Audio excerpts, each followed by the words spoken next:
from the Figure 4 Online Studios in beautiful Bothell, Washington, exclusively at WrestlingObserver.com. You're listening to The Bryan and Vinny Show with your hosts, Bryan Alvarez and Big Vinny V.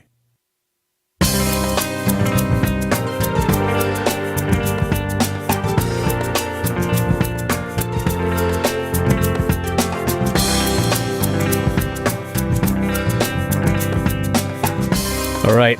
It's the Bryan Vinny Show, everybody. It's December 15, 2018. Figure4online.com/WrestlingObserver.com. I'm here. Vinny's here. Why don't you tell me this is just sitting right here, Rob? It's your turn to notice. Rob's here. Anything else in the way? His glass? No, can't see the glass. All right. Anything on Vinny's side? Nope. Stunningly, no. I can't even believe it. I can see a picture of myself, and there's nothing. None of the stuff around me can make it into the camera, which is amazing. So we're here for the TLC review. I apologize in advance. Not going to be the most professional TLC review of all time. We feel like shit. And actually, of everybody, we probably feel the best. Yes. Of those that drank. So I don't want to false advertise, so I'm just going to tell everyone what actually happened here. All right, if you've been I feel honesty is the best policy. If you've been on Twitter, Tom did not barf on the Christmas show. Right. So, don't buy the video hoping you see him projectile vomit. Yeah. All right, that happened after the show. Just after the cameras shut off. Yes. Literally 5 minutes after the show, he went over and he laid down on the fucking couch over there. And he's just he doesn't want to get up. He's got to get on a plane in 3 hours. We're like, dude, we got to get you to the airport. I can't get up. Tom, you got to get up. So let me stay here. We can stay here if you want, but you're going to miss your flight. We can get you home. But, you probably should board this flight. Lance is like, this guy can't get on an airplane. It's not going to be a good idea. So I leave the room, and I come back into the room, and Tom has not moved, but there's, some shit all over the floor. And I'm like, what's all over the floor? I think it was you, Rob, says, Tom barfed. And I'm like, what the fuck? So Tom's laying on the couch, he's sideways, and vomit, there is actually vomit on his face. And he's just looking at me. And he goes, I barfed. Or something like that. And I'm like, yeah, it's all over my fucking floor. And then he goes, bleh, and he projectile vomits the second time. And he just looks at me. I barfed. I see that, Tom. You're still barfing. Can you stop barfing all over the floor? Blah! He barfs the third time. I think he barfed 4 times all over the floor.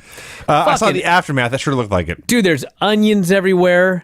Yeah, our lesson from this is that Tom apparently does not chew his food. Fucking A, dude. Fist-sized tongues. I can identify what he's been eating for the past 24 hours. So we carted his ass out of here and threw him on an airplane, apparently. Allegedly. I guess he got on the plane, so I don't know how. He did take a shower, and I have since been in that bathroom since he took that shower. Your shower also needs cleaning. Dude, everything needs cleaning. This fucking room smells so bad right now. This couch probably needs to be burned, if we're being honest. I don't know what we're going to do. Rob, God bless producer Rob, finally did something right. Helped me clean everything up right here. We all helped. It was a team effort. Yeah, it's as clean as it's been in a while. But, it still smells really weird in this room. Oh, yeah. Which it always does after a Christmas show, but this smells really weird. It usually smells like just straight up booze, which has,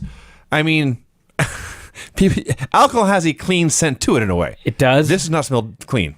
No, am I? No, you're not on, Rob. You use rubbing alcohol, for example, to clean Can you raise your hand, buddy?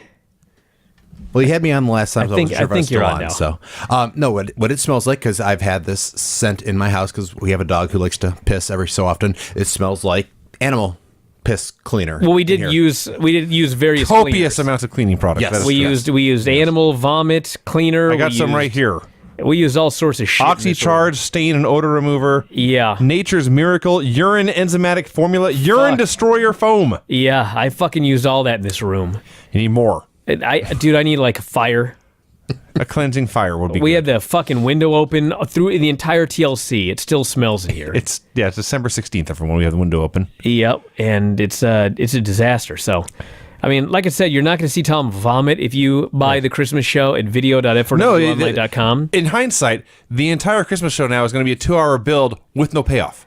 Basically, yeah. The payoff happened after the show. But hey, you want to see? You ever seen those? You ever gone a website and it's click here, moments before death, It's like the picture right before someone gets eaten by a fucking polar bear or something like that. Hey, I saw that out on your own site, I think. Okay, if you want to see moments before death here on this fucking show, then you can watch the Christmas show at video.f4wonline.com. You will see the 2 hours preceding the death of Filthy Tom Lawler. And if you do follow Brian on Twitter, you will see a very nice picture of me on my hands and knees cleaning up. Yeah. I've never Tom's seen you so vomit. happy as you are in Thank that you, picture, Rob. Rob. I forced him. I said, smile or I'll kill you. That's basically what happened. I didn't say that. Seriously, like, did he really drink that much more than I did? Like, I drank a lot. So did I. I mean, it didn't seem like it, honestly. It seemed We took the same number of shots. I did at one point try to give him a double shot and me a single shot. And Lance caught me. And he made me drink an entire shot. So, like, I think we drank the fucking same amount. And I had a mixed drink, too. Yeah. How did he barf? I drink once a fucking year. He was drinking last night. Maybe it was not the alcohol. Maybe he had food poisoning. Fuck. I don't know. But he sure did barf. God damn. No question about that. He barfed like I've never seen before. My child is. I mean, the only thing that saved him from being fired is I've been potty training Paisley all week. So you used to gross things everywhere. Yeah, I mean, it's kind of been neck and neck. At least she actually does the potty in the toilet as opposed to Tom, who just barfed all over my floor. I did bring in Whitney, and I tried to brace her. I tried to, Well, she actually went to college, unlike me. She also So watched. she's seen worse. That's exactly what she said. Yes. She looked at this and said, "I've seen worse." Yeah. And she just got to work. I mean, there was no blood. No. There was no feces. No, that's I far as don't we can think. tell. So anyway, that's the Christmas. You'll hear more from Tom on. I doubt he remembers anything. So unless he quits in shame. No, he ain't gonna quit. Not after this. He's here for life. I don't let people quit after that. Demand will probably go up. Yeah, he is indebted to me for life after that one. So that's our environment, everyone. We ruined ourselves. Yeah, you can't see this table here, but like we cleaned up a lot, and this fucking room is still a disaster. I mean, I thought it was a hell of a Christmas show from what I remember. I had fun. It's a winner of a show, as far as I know. Yeah. It was a loser of a post show. Yes. Yeah. Talking smack was horrible. So, yeah, we would have been ruined anyway, and then our start of TLC got delayed by like 90 minutes as we dealt with this Yeah. nightmare. So yeah, video.f4wonline.com. You may as well sign up now. You sign up now, you get it for a month. Go back and watch last year's show, watch all the Brian and Vinny shows, watch the Retro Raw Nitro shows on video. You ain't seen nothing until you've seen Vinny and I. Vinny talking about his big fucking brain on the Retro show in video form. That's a winner. I heard people enjoyed that, yeah. Yeah, so check it out. Like, if nothing else, like, check it out, because I'm going to probably have to fucking buy a new couch. Yeah. I may have to buy a new room. I may have to recarpet this whole fucking room. It's entirely So, possible. like, if you like us, help me out here. You'll rent a van. We'll do the shows in the van for a Fucking month A. as this room gets redone. It smells horrible in here. I don't even know how I'm doing the show here tonight. And you got to do another one later. Yeah, I got to do another one later tonight. Can you imagine? It's a day. I had to do the Christmas show. I feel like Seth Rollins. You guys don't know how hard this is. But hey, you know what? I'm fucking doing it. I'm not bitching. I'm bitching right now. I think you had a better day. But someone barfed all over my room. I think you had a better day than Seth Rollins. Yeah, if Seth Rollins, if he was on Raw and someone barfed all over him, then like he can bitch on Twitter. But don't tell me that it's hard to do a 3-hour show. Fuck me. 2 hours of the Christmas show, dude barfed all over. 4 hours of TLC, Brian and Vinny show, and a Dave show on no sleep. I guess I got a little sleep. Let's do this. WWE. I'm gonna do my best on this review, everybody. I'm gonna try so hard. WWE Tables, Ladders, and Chairs, December 16th, 2018. It opened with the finals of the prestigious Mixed Match Challenge tournament. 3 fucking months long, a round robin tournament by WWE. All of the biggest stars, and it comes down to R-Truth and Carmella against Jinder Mahal and Alicia Fox. That's the finals of the fucking Mixed Match Challenge. So we got like a 3-minute match. I guess 4 if you count the rap concert. Like usually Truth comes out and raps during his entrance, and that's it. This time it's a 4-hour show. So he and Carmella get in the ring and do like a whole rendition of the song. Start to That's finish. fine with me, dude. That's one of the rare highlights of this act. So the match was like 3 minutes, during which Michael Cole plugs not only that the match is on Facebook Watch, but also plugs the comment section. Oh, I bet that's awesome. Yeah. They did Carmella's dance break spot. The Singh brothers wanted in on it. Truth threw them out. There was some silliness with Alicia's hat. And Carmella tapped out Alicia with a code of silence. Great. Yeah, 3 full months. They are both number 30 in the Royal Rumble now. They get a free vacation anywhere in the world. Carmella and Truth. Yeah, Carmella is The unaware. Royal Rumble is going to be going on. The 30th man will be coming out. Everyone knows it'll be Truth. And they're going to count down for his buzzer. It'll happen anyway, but yeah.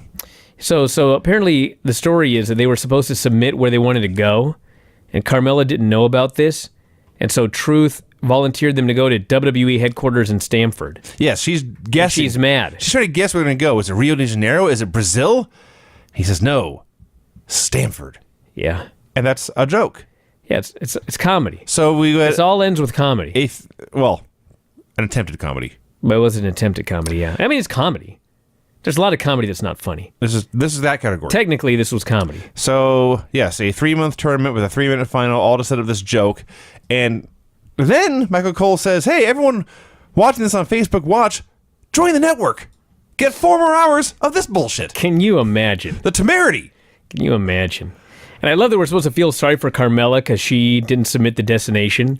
But, like, you didn't submit the fucking destination. You didn't read What your are own you bitching paperwork. about? Yeah, you had 3 months to worry about this. Yeah, he submitted it.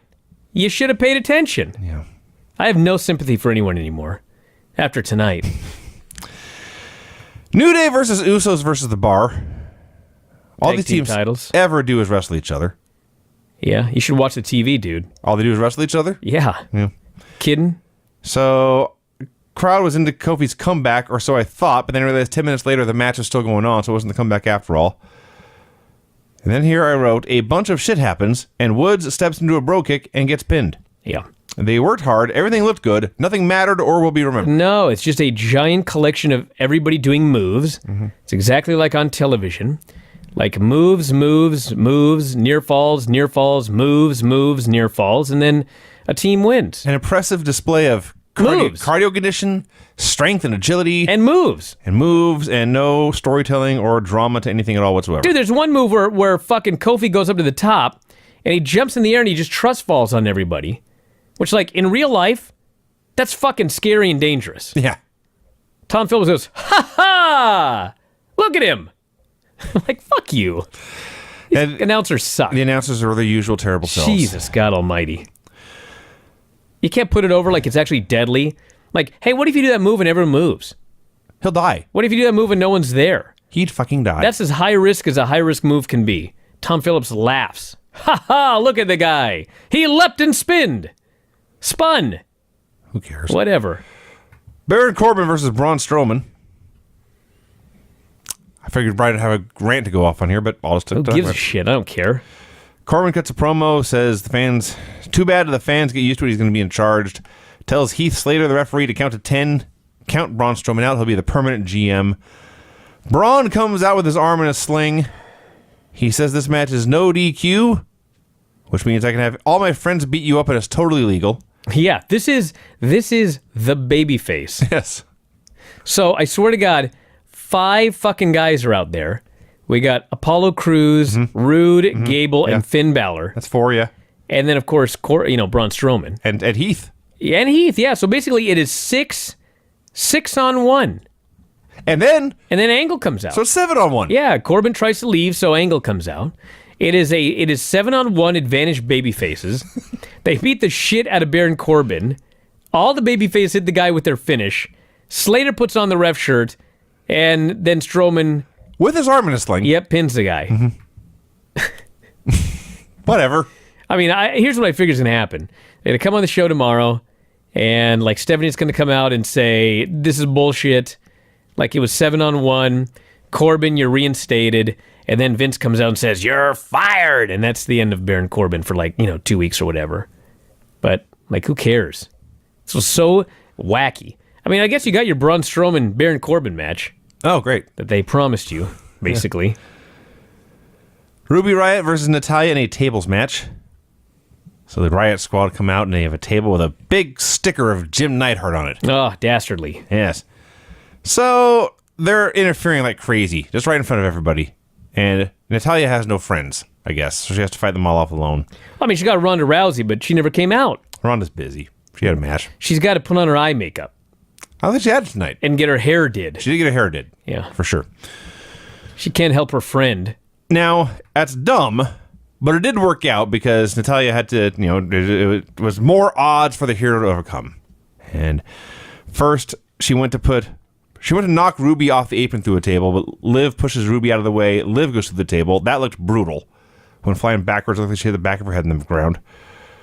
And then shortly thereafter, Nadia slams Sarah Logan through a table, so now it's 1-on-1.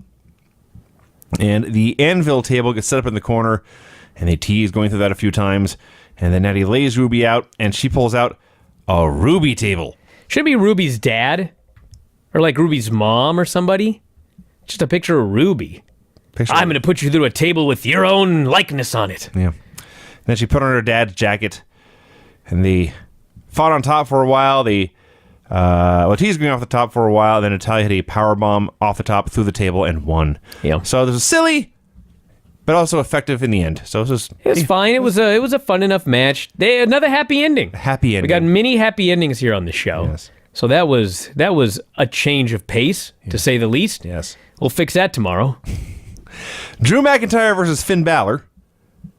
First part of this was really good because for the first time all night, I felt like I was watching a wrestling match. Well, you were watching a wrestling match for the first time this. I guess the three-way tag was a wrestling match. Well, this felt more because that felt like a dance. It was a moves match. It was a moves match. This was a wrestling match. This was a wrestling match that sometimes was also a fight. Sure, yeah. There was a big, scary guy clobbering the small fucker, and a little fast guy had to stick and move to try and get his offense in. It felt like a competitive contest and not a choreographed presentation. The crowd's all into it. Kind of went a little long, dragged in the middle, and then Finn makes his big comeback, but then Drew wipes him out, throws him back in the ring, and then Dolph Ziggler runs through the crowd and super kicks Drew. Drew responds by kicking a chair into Dolph's face, making Dolph look like a geek. But then Finn kicks the chair into Drew's face, hits the big foot stomp for the win. It was good. Could have been better if they just wrestled, but what are you going to do? Yeah. I have nothing more to add. It was like just a fine little match. I was surprised Finn Balor beat Drew McIntyre. It appears, based on this and the future angle, this is going to be a three-way thing for a while. It could be. They made sure to note that the Finn Dolph thing, it's not about helping anybody. There are no friends, everyone. No. This is not about helping anyone. No one has any friends. These two men don't like each other. They're all lonely losers. Yeah, Finn is a babyface, Drew's a heel, and Dolph is just an unlikable fella. Rey Mysterio versus Randy Orton in a chairs match. You got Rey Mysterio and Randy Orton, you put them in a fucking chairs match. Mm-hmm. I hate chairs matches. Do you know, everybody? I'm sure you do if you listen to the shows. You know the first chairs match I ever saw? Wasn't it a TLC show? It was on Nitro. You watched a chairs match. It was a Vince Russo booked chairs match. Kurt Hennig and it fucking sucked. Roddy Piper, yes. And somebody thought, that's pretty cool, a chairs match. Let's fucking do one on WWE TV. They've done them ever since, and they're never any good. The only good moment ever was when the Big Show found a giant chair. I guess that was cool. Because that was only a finish you could only see in WWE. So I mean, what the fuck's the point here? Like, you can't use a ladder? Like, if you use a ladder in a chairs match, is that a disqualification? Yes. What? Yes. Don't get mad at me. That's real? As far as I know. What the fuck? Well, the only other option would be that a chairs match is a no DQ match, but they go to the point of putting chairs everywhere. So the chairs would be the most common weapon used. Yeah, that's what I want to know. Like, if you're in a chairs match and you put someone through a table, is that a disqualification? I mean, I would assume. Somebody help me out here. Yeah. I mean, they had a ladder match with a guitar above the ring.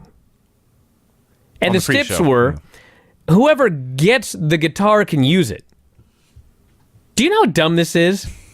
It's not whoever gets the guitar wins. No. It's whoever gets the guitar can use it. How about use the fucking motherfucking ladder? Yeah. That's made of metal. And right? And pointy and sharp. A chairs match. Now, there's one great moment here where Orton got laid out on the floor, and Ray takes a chair into the ring, and he hits the ropes, and he body surfed. He boogie boarded on the chair out of the ring onto Orton. That was funny. That was fantastic. Yeah, it was like the one good thing in this match. Otherwise, it was slow. It was plodding. Ray did something stupid, jumped off the apron, landed ass first on a chair. That's our spot. Yeah. You sit on this chair, I'm going to run to hit you with my ass. But you move, and my ass will land on the chair. And my ass will break the chair. And I guess split my ass. far as I know. right? That's what happened. I assume. I mean, otherwise he just sat in a chair and sold it. So then Orton took a chair and daintily, and I mean carefully, delicately, placed it on top of the table, and then just rammed Ray's head into it, and that was it. So Orton sets Because up... it hurts more to ram a man's head into a table that has a chair on it than just a table. I see. So then Orton just... I mean... The phrase rearranging deck chairs on the Titanic, maybe a little close to home here, but he just starts setting up chairs in the ring, like a wedding's going to happen or something. And he goes for, I guess, an RKO on one of the chairs, but Ray avoids it, and Ray, long story short, hits a victory roll off of the chairs onto the mat, and he wins with a cradle in this here chairs match. I mean, who the fuck ever kicks out of the RKO? Anybody? A few people. So you need to set up like a row of chairs, like we're in church. You got to RKO him onto those chairs before you can pin Rey Mysterio. This match was all right, but fuck, did they need chairs? No. They did not need chairs. That was dumb. Finn Balor was cutting a promo backstage when Dolph Ziggler interrupted him and then beat his ass. Yeah. What a geek. Can't get Finn Balor 2 over. God forbid anyone like him. All right, Nia Jax and Ronda Rousey.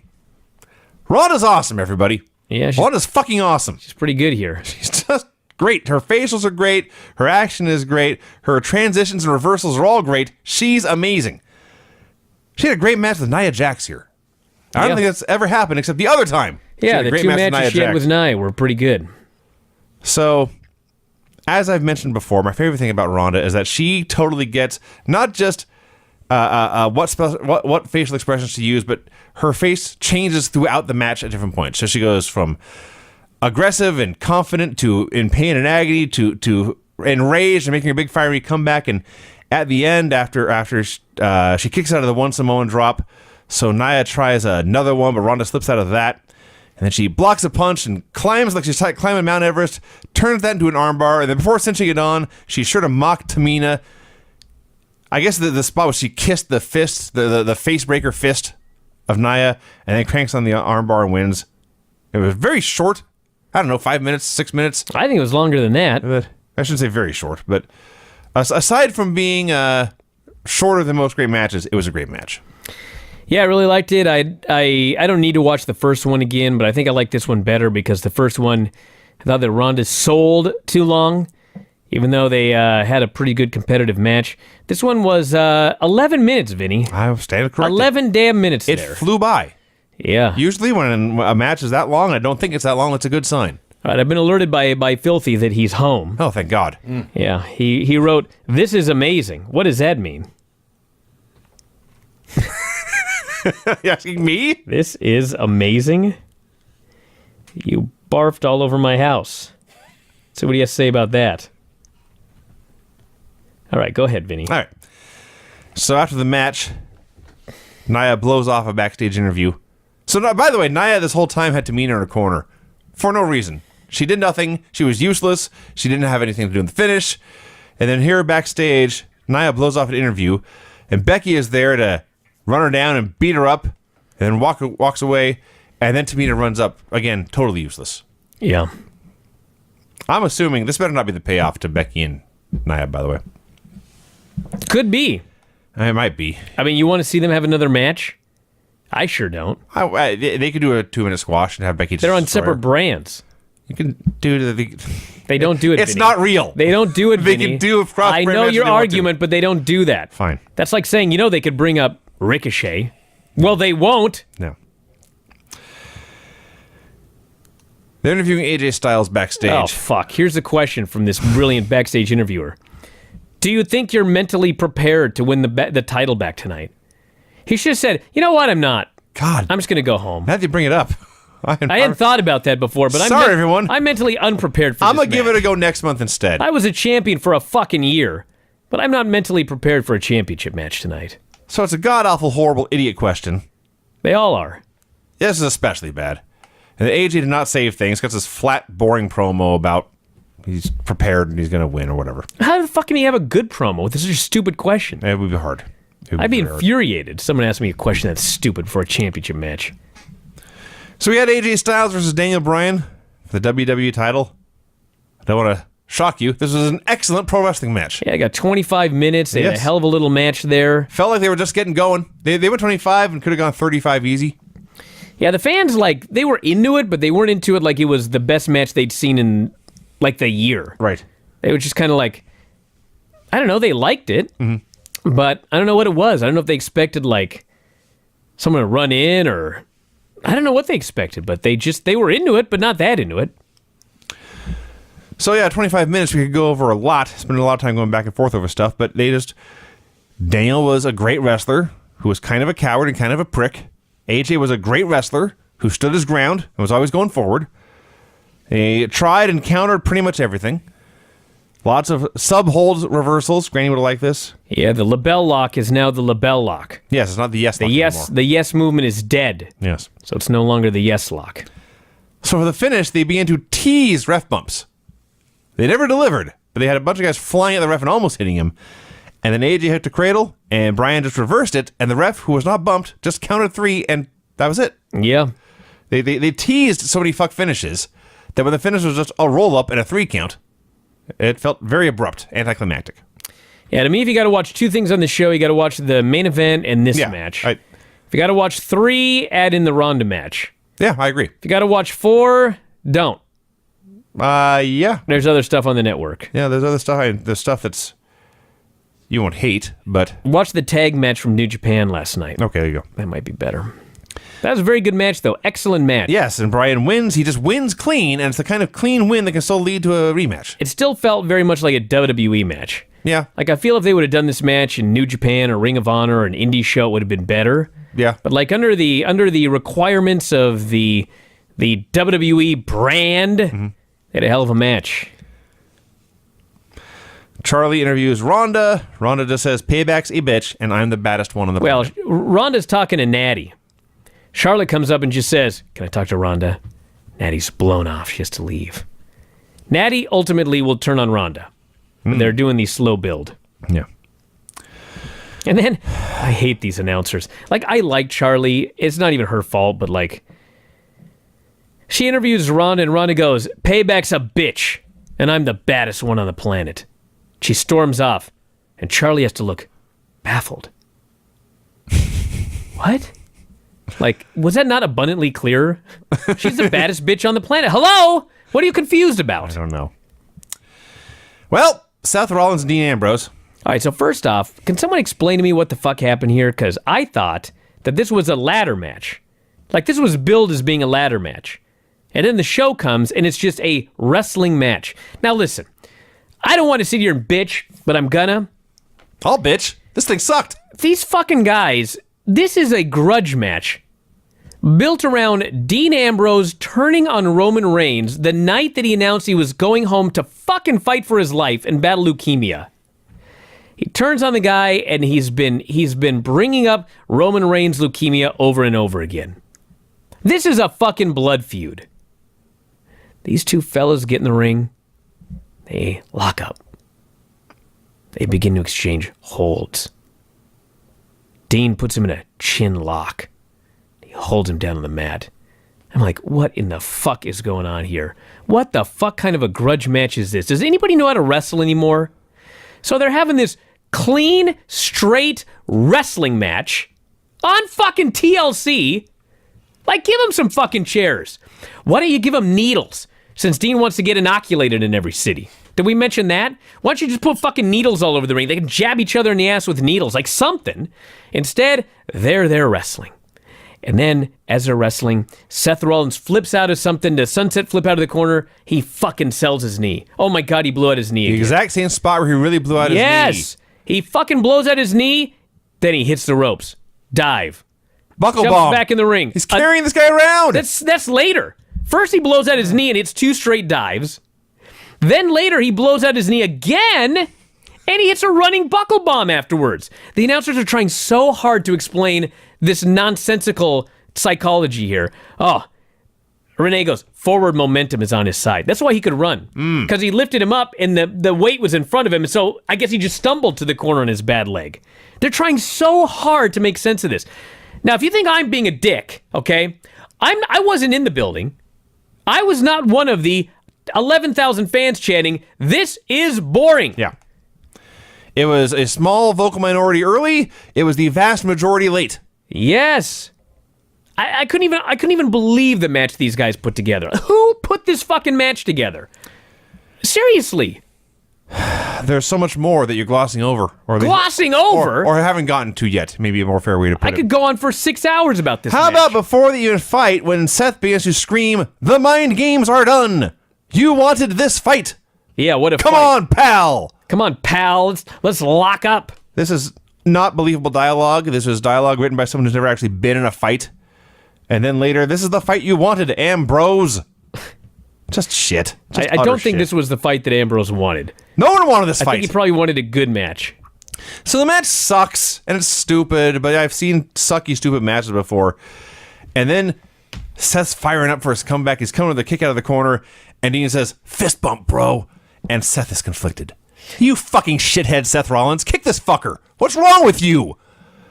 I was supposed to feel bad for him. They keep going. They do the barricade bomb spot, the ripped up Finn's shoulder. Now, the announcers, they have been talking. Renee's married to Dean Ambrose in real life. And it's part of the storyline. And she talks about how she's a different person at home. And neither one of these men will talk to me. I don't know what's going on. He's a different person at home. When Seth Dude. hits the barricade bomb that tore apart Finn Balor's shoulder and put him on the shelf for like 6 months, and that's Renee's husband flying into the barricade, and Renee says, "I think that was the breaking point. That was the breaking point, I believe, for Seth Rollins." Seth Rollins just went into expert mode, was what she said. Just stupid. Seth's cursing a lot, like I'm supposed to care, and then he pins this geek with dirty deeds to the win. No, Seth didn't. Dean did. Who cares? This sucked. It's awful. Dean won the Intercontinental title, everybody. They claimed Seth's emotions got to him. What emotions? He wrestled. He wrestled and didn't sell anything. This was a bad match. An awful match. Followed by a great match. Oh, great, beautiful, wonderful. I love this match. Asuka versus Becky Lynch versus Charlotte Flair in a TLC match. They fucking killed each other. They killed each other with death. They brought the pain. There was a slaughter and a massacre, a mutual gala of violence. It was wonderful. They're just getting kendo sticks and beating the shit out of each other. They didn't do too many absolutely crazy, insane things. Well, there was one early where Becky took a Ric Flair toss off the top rope and landed lower back first on the rungs of a ladder. That was bad. What the fuck are you guys thinking? Don't do that. Don't do that. And also don't do the spot where Becky jumps off a ladder and has both women on the announce desk and Asuka dodges. So Becky hits Charlotte and then bounces up off of her. That's usually not good. That's very bad. Don't do that. Well, they're light. Oh, are they now? No, they are. I mean, lighter than, me. Yeah, but like when you're 115, 120 pounds, like you don't go through the table as easily as like the Big Show. Well, that's true. And Randy Orton. That's true. That's why they bounced. So it's just a grand... I'm having trouble verbalizing all the greatness in this. The big thing about this is it's a fine line to walk in wrestling between 1 million cutoffs to the point where every single counter and change of momentum means nothing, and then just having one person hit 1,000 moves in a row. And this walked that line perfectly. Every time someone went on a sustained streak of offense, at the exact moments they should get cut off, they were cut off here. Just enough so it felt like something major was happening, but not so it was over and over again so no one could get anything going together. Finally, Asuka gets the stick. She beat the fuck out of these women on the floor. She's celebrating. Charlotte spears through the table, or through the barricade. And as Brian noted, these women are light, so she had to fucking spear her through this barricade. Yeah. So now it's down to Charlotte and Becky in the ring for a while, the two women who actually have a personal grudge in this fight. Can I say one negative thing about this match? Well, sure. That's what Get we're it here out for. of the way. Yeah. The fucking announcers. Oh, they suck. In the middle of this match, Oh, that's right. Corey Graves claimed these women want the title more than life itself. What? That's a little over the top. They want this belt more than they want to be alive. So, like, the two losers are going to go kill themselves tonight? Is that what he's saying? Guess so. Because they didn't get the title. So, like, what a ridiculous thing to say. Remember you said there's a fine line? Yes. Okay, there's a fine line between putting over the championship as being like the most important prize that you're fighting for in the promotion and claiming you wanted more than your life itself. That's ridiculous. That shit takes me out of the match. Yeah. There was some, I didn't write it down, but there was something when one of the women did something crazy and insane and dangerous and they laughed at it. I mean, it may have been Charlotte's moonsault onto both women. I'm not sure. But anyway. So it gets down to Charlotte and Becky alone in the ring. And like I say, these are the two women who actually have a personal grudge. And they, for like 5 minutes, had the best 5 minutes of this entire show. Just a hate fight. Just chops and elbows and chops and elbows and stopping to seethe at each other in pure rage and chops and elbows and chops and elbows. It was great. And then finally, Charlotte leaves Becky out on a table, does a big somersault to put her through it. Then all three women are in the ring. There's two ladders set up side by side. They're taking turns fighting on top and knocking each other over. And Asuka gets knocked off one, and so Charlotte and Becky are fighting on top of the other. And out comes Ronda, who, as she noted earlier, was the baddest bitch in the planet. And she got in the ring. She tipped over the ladder. Charlotte and Becky both got necked and fell out of the ring. Ronda had done her damage. She left. Asuka saw opportunity knocking. She scurried up the ladder and won. Everyone went crazy. Yeah. Everyone was happy to see Asuka win. Yeah, you know why? Because if you don't try, if this company doesn't try to make a babyface or a heel, they've got babyfaces.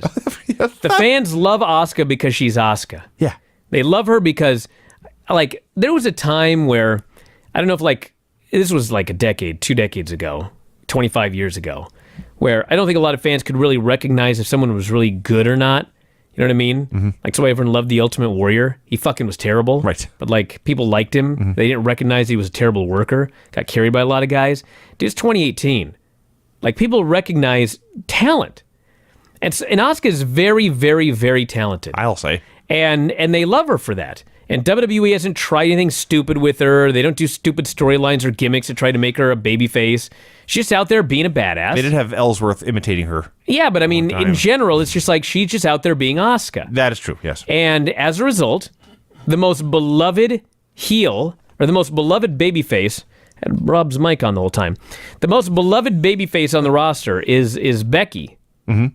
And Becky didn't win this match. No. She lost her title. She did. She lost it to Asuka, and you know what? Everybody cheered. Because Asuka's also awesome. Because this bullshit about these fans, they don't like baby faces. They'll never accept a baby face. They're heel, whatever people say. It's all bullshit. The fans will get behind a baby face if you just let them be themselves and a baby face. Don't push it. Don't try. Don't shove people down their throats. Just like let likable people be likable, and these fans will fucking like them. That's what happened here with Asuka. And for the record, by the way, in WWE's eyes, this was not a Ronda Rousey heel turn. No, of course not. Ronda Rousey was coming out here, and she was getting revenge on Charlotte and Becky, and they're doing a storyline that's going to lead into WrestleMania. And so even though she was booed, this was not supposed to be her heel turn. Mm-hmm. She was just out here getting her revenge. That was it. It's a hell of a match. That was awesome. Yeah. So basically, whatever you think is the best match, either the TLC match or the Daniel Bryan AJ Styles match, I mean, those were the two by far best things on the show. The Ronda Rousey match was good. If you like moves, the three-way tag match was good. And that was it. Still too long. Yeah, and do not watch Seth and Dean. Oh, God, no. You should almost watch it like for the comedy of it. Like if you're a worker, you should watch it to see what not to do in a grudge match. It's like the worst fucking grudge match I've seen in years. It was bad. It's like that Triple H Randy Orton grudge match at WrestleMania. That was also bad. Home invasions. Then they lock up and do fucking shin locks. I think that was the one where I walked out of the room during the WrestleMania event because there was a nice sunset outside. Yeah. Dude. Why is this so hard? I don't know. All right, so that's it, everybody. I'll be back later on tonight with Dave. I'm struggling to stay alive. I want to thank you all for listening. Christmas shows up December 24th in the evening. Yeah. It's the Christmas show, everyone. Not a moment prior. Yeah, it goes up on Christmas. Yeah, you'll hear about it for a few weeks, but December 24th, his date goes up. So you can look forward to that, and we're out of here, everybody. We'll talk to you again after a while. Adios.